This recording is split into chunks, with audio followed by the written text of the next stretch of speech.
بسم الله الرحمن الرحيم maanta oo sabti ah waxaan joognaa maxay ahayd shirkadda Badr oo maxay ahayd ka shaqeynaysa maxay ahayd gobolada jigjiga ilaa iyo guday jigjiga ilaa iyo dhagax buur ilaa qabdahar ilaa iyo guday shirkaddan maxay ahayd waa shirkad aad u wanaagsan oo bulshadeeda la dareen ah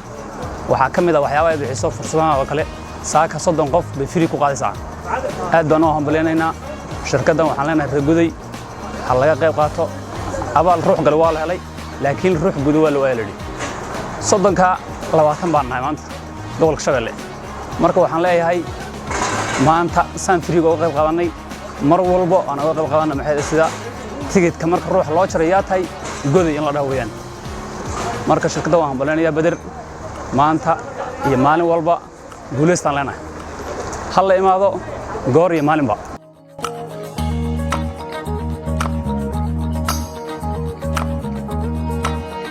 بسم الله الرحمن الرحيم وشركة بدر أو مارتاي آدي آد مهتسن أو مارتا أنا وحنا هاي ما جودي بانكسو ما أنت بتشجعن شغلنا لبجاري أو منا وجه ما جودي منا وجه قبر الدهر أو مارتاي العقلان ومد اللوجية وهاي مارتا بدر باللوجة هذا أيام ما أنت راعينا أنا قاوسعنا إلا الدولار إلا يجودي لحد أنت وسعتنا وسي سعندان بدر وشركة هرلة وحاوليان آدي آد بأمها صنتهاي شعب كمان أنت آدي آد بي مارتاي برنسا بي أوجيا وهاي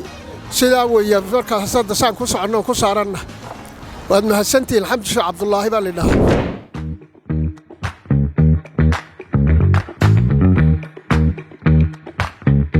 بسم الله الرحمن الرحيم مقعد فرحان حسن أنا وضاحت تراول شركة بدر kusoo dhawaada amaaniya adeeg hufan waqtiga iyo time all time kusoo dhawaada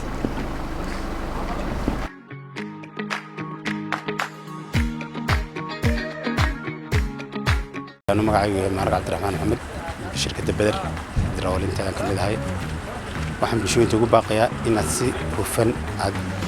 noogu timaadaan adeeg hufan iyo daryeel macaamiil noogu timaada ya adeeg hufan iyo macaamiil noogu timaada ma diyaar u nahay welcome soo dhawaada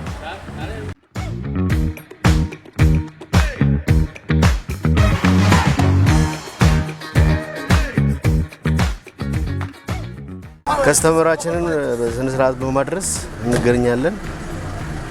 እና ስፒድም በተረጋጋ ስፒድ ነው የምንሄደው እና ሁሉንም ነገር ያው ተሳፋሪዎቻችንን ግዴታ ነው ማድረስ